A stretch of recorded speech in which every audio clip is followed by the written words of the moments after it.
Hello and welcome back to this third video in my series of videos, 10 Steps to the Ether. In episode 1, we had a look at whirlwinds and toroidal vortexes and how this geometry derived from Bob Greenyer is the structure of an exotic vacuum object or an ether whirlwind, and that using these exotic vacuum objects may be the easiest and most natural way to interact with the ether. In episode 2, we had a look at magnetic and electric fields and continued to build a case for a fluid ether model by examining how magnetism could be a fluid phenomenon. And today, in episode 3, we will continue to build that case for a fluid medium or ether by examining some of our current scientific narratives along with other recent scientific discoveries. The things we'll be going through today are the electromagnetic spectrum. How do electromagnetic waves propagate? Do waves require a medium? What is dark matter and what is dark energy? And finally, we'll have a quick look at gravitational lensing.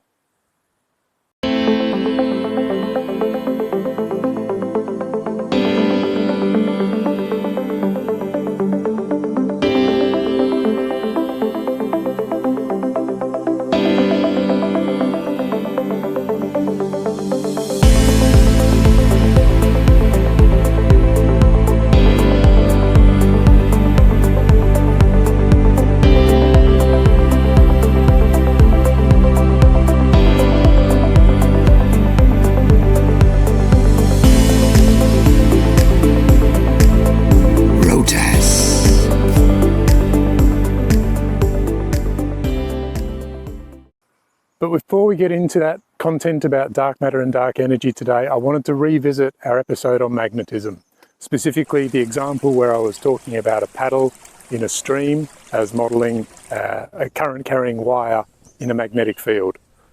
I kept thinking we could do better, get a better analogy than that, and I kept thinking about it and I remembered something called the Magnus effect.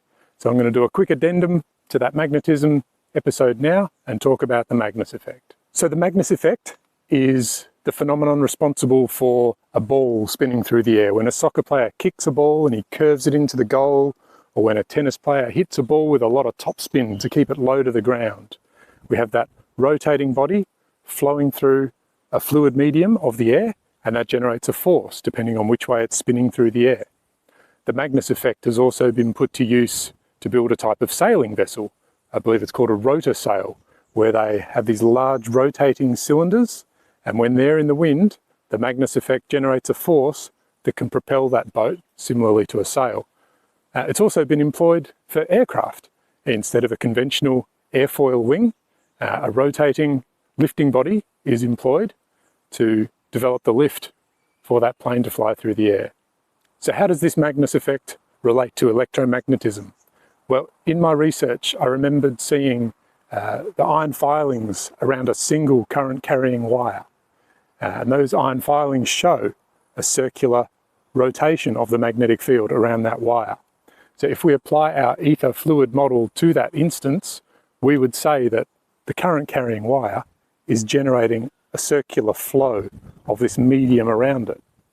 And then, you can probably see where this is going, if we take that one step further and put that wire with its circular magnetic current flowing around it, and put that in a magnetic field or another flow of ether, we can utilize the Magnus effect to describe the electromagnetic force that is generated.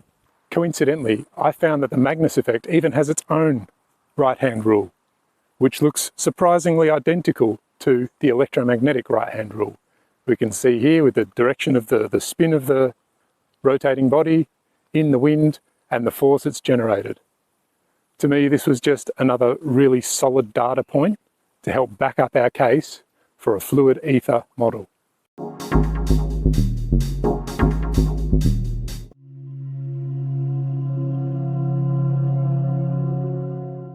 The first place I'd like to start today is just having a look at our electromagnetic spectrum. You might have seen something like this before that just shows the whole array of electromagnetic spectrum out there. We've got long wavelength, low frequency waves down at the radio end of the spectrum, And then at the higher end of the spectrum, we've got these short wavelength, high frequency waves like X-rays and gamma radiation. And in the middle, we have this little slice of visible light. And that's all the electromagnetic waves that we can perceive with our eyes. Outside of that, there's a vast array of electromagnetic waves that are imperceptible to us, unless maybe we get sunburnt from the ultraviolet radiation from the sun that we can't see, but it does affect us. Or we might go and get an X-ray. We can't feel those X-rays going through us, but they have an effect. Our world is full of these electromagnetic waves. Our modern world, we produce and use electromagnetic waves for a lot of our everyday life. Whether that's microwaving something to heat it up, turning on the radio to listen to the radio. We've got these electromagnetic waves all around us, but we don't know about it. We've got 3G, we've got 4G, we've got 5G, we've got Wi-Fi. Our world is full of these electromagnetic waves all around us. As we've seen in the world, waves need something to propagate in. If we look at waves in the ocean, I can't imagine an instance where we have a wave, an ocean wave, outside of the ocean. Similarly, a sound wave requires a medium to travel through, whether that be air or water or through solid objects, but sound can't travel in a vacuum because there's no medium. There's that saying that in space no one can hear you scream. I can't think of any examples of waves that don't need a medium. So how do electromagnetic waves propagate? We're told that electromagnetic waves don't require a medium to propagate through. There's some special relationship between the electric and the magnetic fields that makes them a self-contained entity, and they don't require a medium. But they do slow down if they travel through a medium. So if an electromagnetic wave has to travel through air or water or a building, it will slow down by traveling through that medium. It doesn't sit right with me that we're saying we can have this particular type of wave and it doesn't require a medium, when we can't find any other examples of mediumless waves in our environment. So let's dive into electromagnetic waves a little bit further by having a look at James Maxwell's electromagnetic wave function. I know this is a scary formula and I don't like diving too deep into hard maths if I can avoid it, but we can break this down and understand it relatively easily. That first term there with the upside down triangle and the E, that's what's called the Laplacian operator, which I didn't know what that meant, but when I had a look at it, it's basically a dimensional component of the wave. It's telling us how much the electromagnetic wave is converging or diverging in the dimensional space it's in. One of the other terms we can see there is this delta E over delta T. That term there is a change in time term, so how much the energy is changing over time. So we have a dimension element, we have a time element, and then we have this other element, 1 over c squared, which is the speed of light squared. So I guess that's it then. We've got our dimensions, we've got our time, and we've got the speed of light component, and the speed of light's a constant in our universe, so that's that. Or is it? If we dive a little bit further into c, the speed of light, we're told this is a universal constant in our universe, stays the same, can't go faster than the speed of light. But we can see here that the speed of light is actually made up of two factors, those factors being the electric permittivity of free space and the magnetic permeability of free space. Now straight away this makes me pretty curious. Why does our empty vacuum even have values for permittivity and permeability? If it's truly an empty vacuum, shouldn't those numbers be 0 or infinity, not a discrete specific number? We'll chase this equation through and we can see that when we apply the values for permittivity and permeability for our universe, we generate the number for the speed of light that we're all familiar with. So let's just pretend for a minute we had a way of modifying the permittivity or permeability of free space. Would we then be modifying the properties of the medium? If we could change the permittivity and permeability, it suggests to me that there is a medium and it has these qualities. And if we could change them, we could also change the speed of light or alter the way electromagnetic waves propagate. So now we're going to have a little look at the question of what is dark matter. Our current understanding of the universe requires the addition of these elements of dark matter and dark energy in order to make our universe work in accordance with our current physics models. Without adding in these factors, our maths and science can't accurately predict what we see in the skies and in the galaxies. Our maths would predict that galaxies would spin faster and fly apart. But if we add these factors in of dark energy and dark matter, we can then get our maths to say that they will behave in the way that we see them behave through our telescopes. So our model of the universe shows that energy is distributed like this through our universe. We have the smallest slice of this pie is the normal matter, the stars, the planets, the moons, all the normal hard matter that we're used to is only 0.4%. The next smallest slice is the interstellar gases and maybe plasma that's out there. So altogether we've got 4% of this pie is the regular matter we're used to. The next wedge of the pie we're going to look at here is dark matter, which is indicated at 22% of the total value of energy in our universe. So if we stop and think about that for a minute, we're saying dark matter is 5 to 6 times greater than our ordinary matter. So we've got a lot of ordinary matter. All the stars, all the planets, everything out there, there's 5 or 6 times more of that in the form of dark matter. So where is this dark matter? And what does it look like? And what can it do for us? And then we have the large slice of the pie in the form of dark energy, which they're saying here is 74% of our universe's energy. 3/4 of our universe is made up of dark energy. Again, what is this dark energy? And where is it? And how can we use it? These are the things that I want to know. So if we look at our pie chart here, we've got dark energy and dark matter. And our best physics models are saying we need this energy. 25 times the amount of energy that is available in all the stars and planets and dust in the universe, 25 times that volume of energy is required in the form of this dark matter and dark energy to make our universe work. But the thought of an ether is taboo. Quantum physics has dived deeper into the fabric of our reality and trying to understand exactly what's going on there. And quantum field theory suggests that our vacuum is not empty and that there is a quantum vacuum that is actually full of energy. So we've got two contradicting positions here, an empty vacuum of space and a quantum vacuum of space, one having nothing in it and one being bubbling full of energy. And some parts of this quantum vacuum have been experimentally proven with things like the Casimir force, which shows that if we get two plates really close together, we can exclude some of those quantum fluctuations, and by excluding them, it generates a force pushing those plates together. There's even an example in the natural world in the form of a gecko whose feet have evolved certain size pads that they can utilize these quantum fluctuations to stick to the walls when they're walking up walls or on the ceiling. So quantum field theory has tried to calculate the volume of energy in empty space. Richard Feynman, who's a physicist, got a picture of him here with Oppenheimer, has been quoted as saying there is enough energy in a cubic meter of empty space, or even less, to evaporate the world's oceans. We're talking about a phenomenal amount of energy available to us in empty space. Richard Feynman and John Wheeler used quantum field theory to try and calculate the value of the energy in empty space. And they came up with a tremendous number. This number is 10 to the power of 113 joules per cubic meter. It's really hard to wrap your head around a number that big. For reference, a trillion is 10 to the power of 12.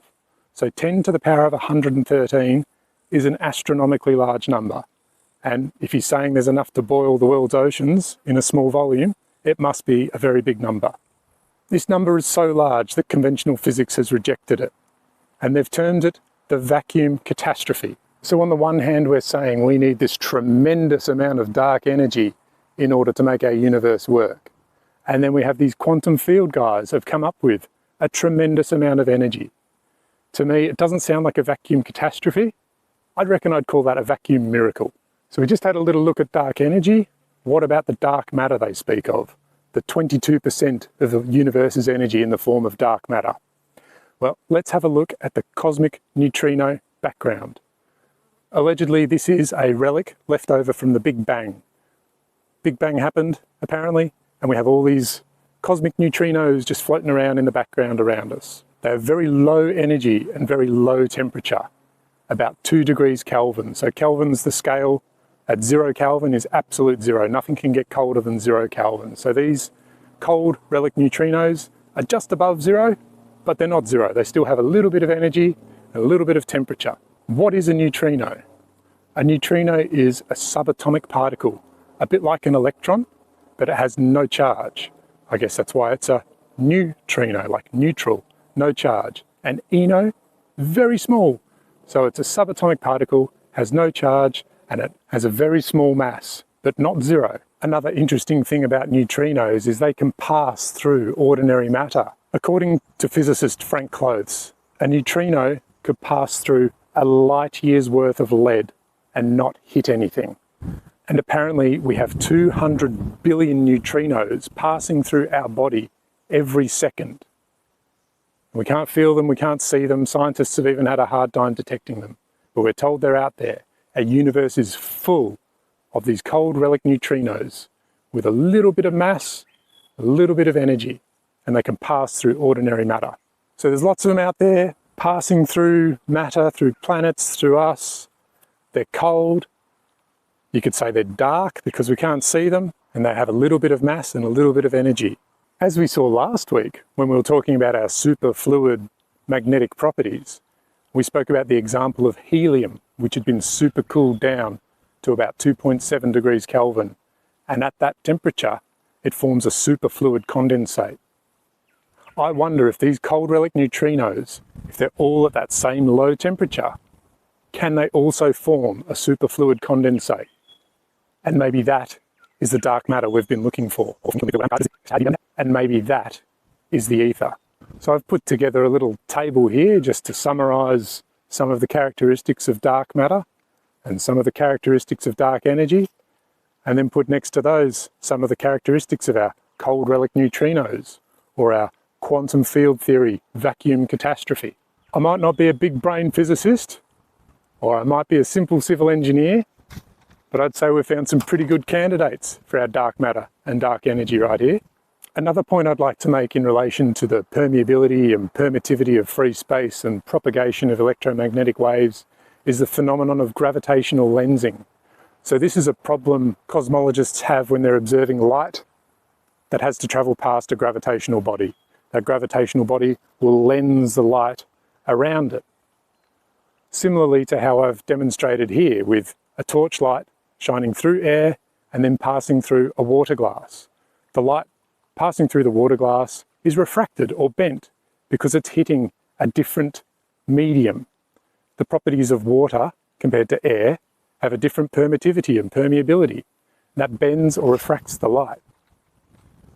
I believe this is a really good example for gravitational lensing, and that light, as it passes through a gravitational source, is bent or lensed around it because the gravitation has altered the permittivity and permeability of the medium that electromagnetic wave is passing through, slowing it down and altering its course. To me, this is just another data point to suggest we have a fluid medium that electromagnetic wave.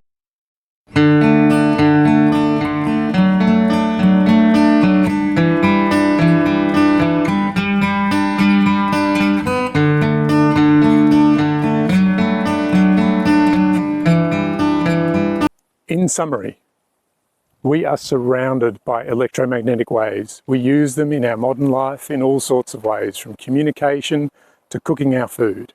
We're told that electromagnetic waves don't need a medium to travel through, but they do slow down if they travel through a medium. And the wave function, the electromagnetic wave function, carries within it a term about the medium of free space being made up of the permeability and permittivity of our vacuum. And looking at Maxwell's equation, if we see that if we could alter the permittivity and permeability of that medium, we can alter the speed of light and the speed of electromagnetic wave propagation.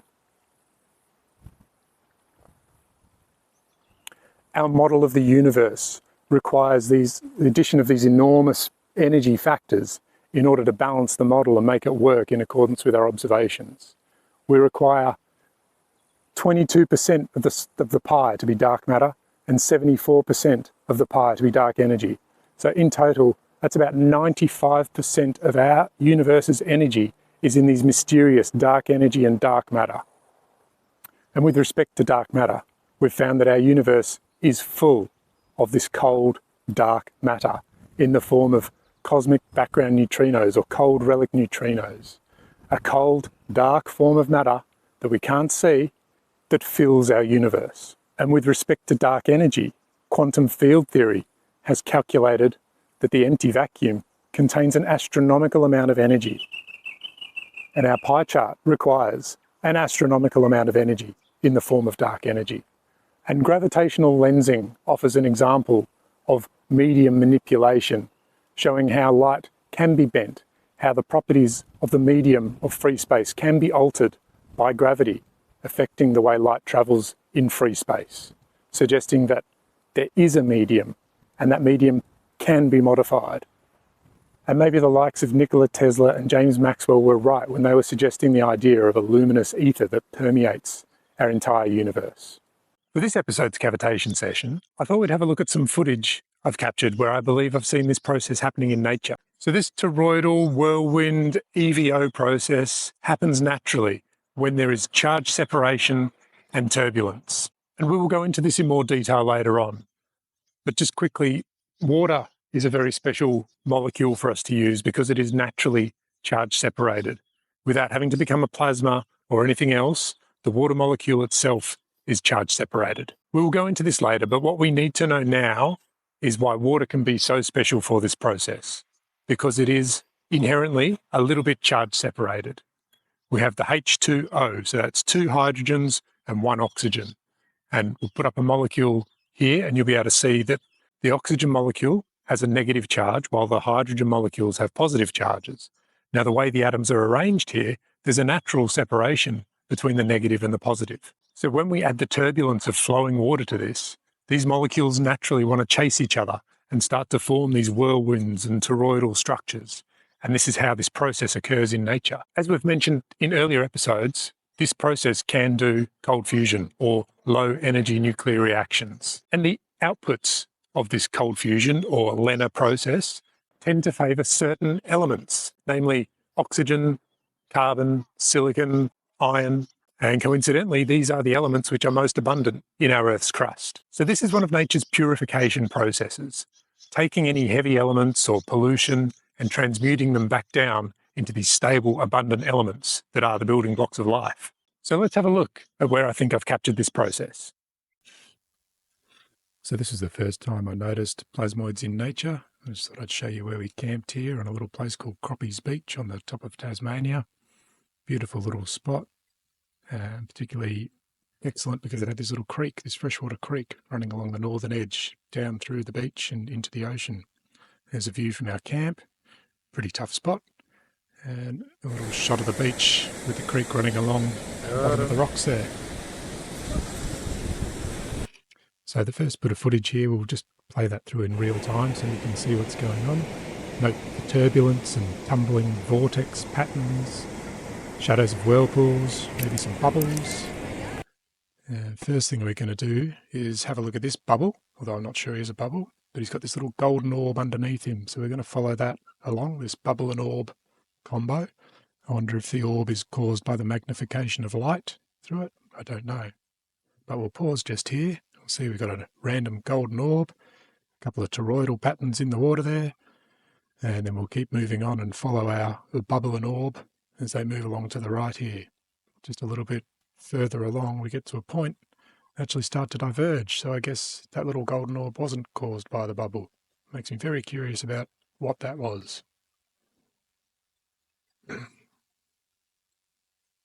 Keep cruising along and we'll have a look at this other little sphere here. Now something interesting happens with these ones, whether it's a bubble popping or some other event, but as you can see it looks like some sort of event where these two ripples or pops were connected or linked. We'll wind it back here and you can have a look. So there's definitely our orbs there in the middle of the screen, and then it whether it pops or teleports, and then there's this event further below it where it creates these ripples. We've got another one of these coming up that we'll have a look at in a bit more detail. We can see a bit more clarity. So this is the orb in question. As it comes along here, you can see these two pronged sort of orb forks. Next frame, that's one orb and like a cone shape. Our original orb is now left and he's gone somewhere and potentially reappeared over here where it's popping and making these ripples. Now we can also see there's kind of a loop around. And then back to the original location where it started, there's these remnants or leftovers that sort of split and reform and disappear. Then as we go on, we can see the normal sort of whirlpool shadows in the water and this roiling, bubbling whirlpool vortex thing trying to structure itself and form and reform.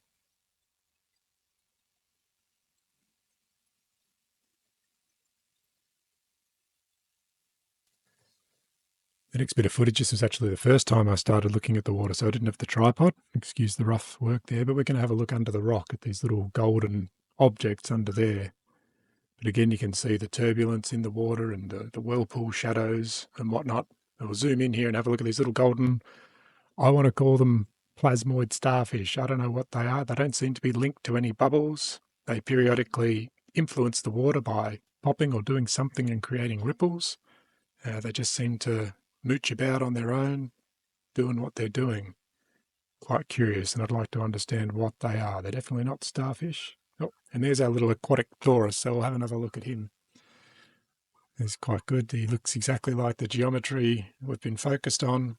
And as you can see, he cruises along to a point where there's then this projection happens in front of the Taurus, that little shadow there that turns into ripples.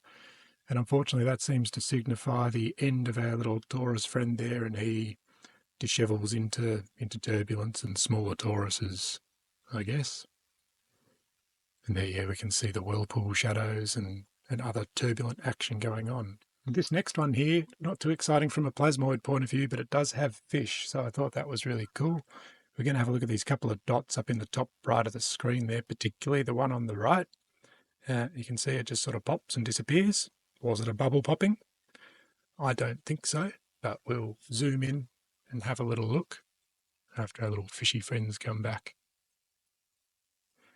Here we go. So we've got the first one. That looks like it has a shadow, so I can see that. But this one on the right does not have a shadow. Then it pops, makes some ripples, and then there's some corresponding ripples further to the left. So I'm not sure if those events are linked or not, but I just thought this was beautiful. We've got fish, we've potentially got plasmoids, just a bit of natural beauty in action.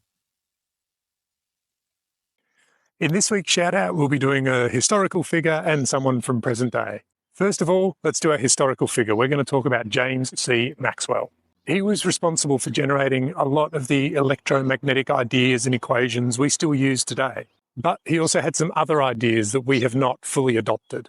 One of his key publications was a dynamical theory of the electromagnetic field, which contained 20 equations within it.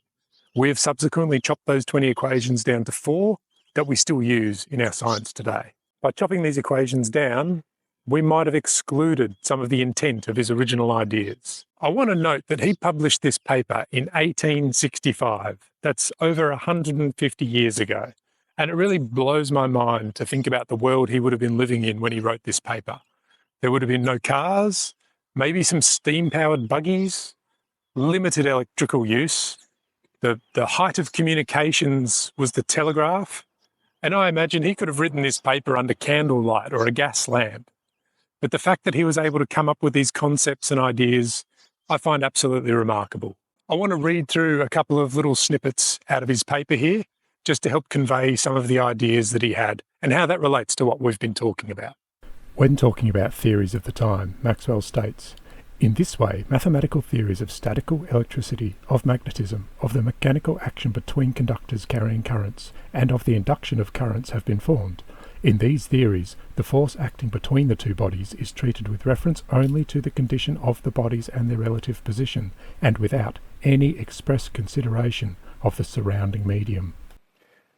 He's almost throwing a bit of shade on the existing scientific theories here, saying they're only looking internally at the magnets and the wires, whereas he's saying we need to look around and outside, and we need to consider that there is a medium that's causing these electromagnetic effects. We have, therefore, some reason to believe from the phenomena of light and heat that there is an ethereal medium filling space and permeating bodies, capable of being set in motion and transmitting that motion from one part to another, and of communicating that motion to gross matter so as to heat it and affect it in various ways. So what I think he's saying here is, after studying light and heat and how that's transmitted through space, he's concluded that there is an ethereal medium, and that this medium can be used, can be manipulated or set in motion in such a way that it affects normal matter. Now, the energy communicated to the body in heating it must have formerly existed in the moving medium, for the undulations had left the source of heat some time before they reached the body, and during that time the energy must have been half in the form of motion of the medium and half in the form of elastic resilience. From these considerations, Professor W. Thompson has argued that the medium must have a density capable of comparison with that of gross matter, and has even assigned an inferior limit to that density. So what I think he's saying here is that the energy must have left somebody, maybe the sun. The sun's energy has left the sun and it is transmitted through the medium. But he's saying that energy transmission is half in the electric elasticity and half in the magnetic motion of the medium, a bit like the electromagnetic wave diagram we saw earlier in the episode. The second part of his quote here is where he's talking about the medium has a density capable of interacting with gross matter. Again, that just makes me think of our cold relic neutrinos. They're out there, they have a little bit of matter, a little bit of energy, a little bit of mass, but we could spin them up and energize them to the point where they do interact with normal matter. Hence, the parts of this medium must be so connected that the motion of one part depends in some way on the motion of the rest, and at the same time, these connections must be capable of a certain kind of elastic yielding, since the communication of motion is not instantaneous but occupies time.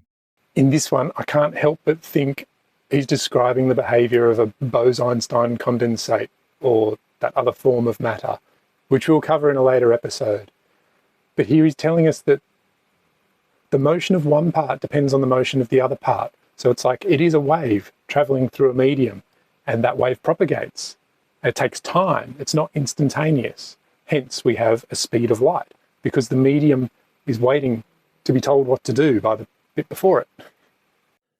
It appears, therefore, that certain phenomena in electricity and magnetism lead to the same conclusion as those of optics, namely, that there is an ethereal medium pervading all bodies and modified only in degree by their presence, that the parts of this medium are capable of being set in motion by electric currents and magnets, that this motion is communicated from one part of the medium to another by forces arising from connections of those parts, that under the action of these forces there is a certain yielding depending on the elasticity of these connections, and that therefore energy in two different forms may exist in the medium, the one form being the actual energy of motion of its parts, and the other being the potential energy stored up in the connections in virtue of their elasticity. So what I read from what he's saying here is that there is an ethereal medium, and we can set that ethereal medium in motion with electricity and magnetism. By doing that, we can send a wave through this medium, an electromagnetic wave, which can contain two types of energy. It can contain the stress energy of electricity and the motion energy of magnetism. In speaking of the energy of the field, however, I wish to be understood literally. All energy is the same as mechanical energy, whether it exists in the form of motion or in that of elasticity or any other form. The energy in electromagnetic phenomena is mechanical energy. The only question is, where does it reside? On the old theories, it resides in the electrified bodies, conducting circuits and magnets in the form of an unknown quality called potential energy, or the power of producing certain effects at a distance. On our theory, it resides in the electromagnetic field, in the space surrounding the electrified and magnetic bodies, as well as in those bodies themselves, and is in two different forms which may be described without hypothesis as magnetic polarization and electric polarization, or, according to a very probable hypothesis, as the motion and the strain of one and the same medium. I can't believe this quote from James Maxwell. What he's saying here is that the energy isn't actually inside the circuits. It's not in the wires or the batteries, whatever. It's around it and outside it, and also pervading through it. And that the medium that carries this electromagnetic effects can be polarized magnetically or electrically. We polarize it electrically by stressing or straining it, and we polarize it magnetically by putting it in motion. I can't believe he figured this out in 1865. Again, it blows my mind that he came up with these concepts and ideas 150 years ago. So thanks, James Maxwell. I wanted to give you a present day shout out as well. So this quick shout out will be to Ashton Forbes. I've followed Ashton's journey from the beginning, where he started off as an investigator, and now he's got into the science, and now he's advocating pretty hard for zero-point energy disclosure. I've learned a lot from the patents and science that Ashton's reviewed, as well as some of the engineers that he's interviewed. So if you're hungry for more science and information related to this topic, I'd suggest you go check out Ashton's channel, particularly his live streams on science and where he's interviewed these engineers. It's great work, so thanks, Ashton. Well, we're at the end of episode 3. Again, thanks very much for watching. I hope it's been worth your time. I built this model of how I think the ether works in my mind, and I'm open to learning more about it and keep refining that model. My intent with these videos is to capture and explain those aha moments or data points that I've gathered along the way of my journey to understanding the ether and share them with you. In this episode, we gathered a few more data points towards the ether. For me, thinking about our traditional view of the vacuum as just purely empty space, then looking deeper at those equations and seeing that built within those equations, we have assigned values for the characteristics of this empty space medium. To me, this is almost a smoking gun for the case of an ether, but I'll let you decide. We'll keep building on this case in the next episode. We're going to take a deep dive into E = mc squared. And I'm really looking forward to this one. The revelations I had thinking about that equation, I found really interesting, and I'm looking forward to sharing them with you. And so this week, we've got a new song. I couldn't resist getting a new one together, and this one's my favorite so far. This is a collaboration between Grok and Suno, and it's called Echoes of the Ether. The last line in this song really got me in the feels, and then it felt a bit wrong that it had this emotional response from an AI. But I guess that's the crazy world we live in.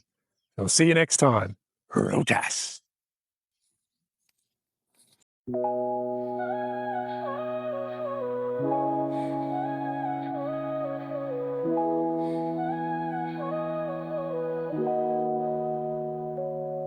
In the halls of science, where truths are supposed to shine, we've built our world on models, but the puzzle's not aligned.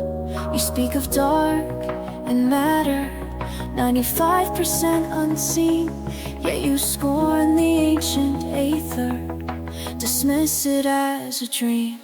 Oh, the irony in numbers so vast. Dark energy, dark matter, but the ether's in the past. We've calculated the vacuum with such energy inside. Now let's look back to see the truth, no longer need to hide. We're taught the stars and galaxies, held by unseen chains, but question the foundation and they label you insane. A cosmos filled with energy, a catastrophe they claim. Perhaps the ether's wisdom was waiting for this game. Why do we cling to darkness when light could show the way? The ether's energy could lead us to a brighter day. Remember in our past, the comfort we've outgrown. Science invites us to explore where new seeds are sown. Oh, the irony in numbers so vast. Dark energy, dark matter, but the ether's in the past. We've calculated the vacuum with such energy inside. Now let's look back to see the truth.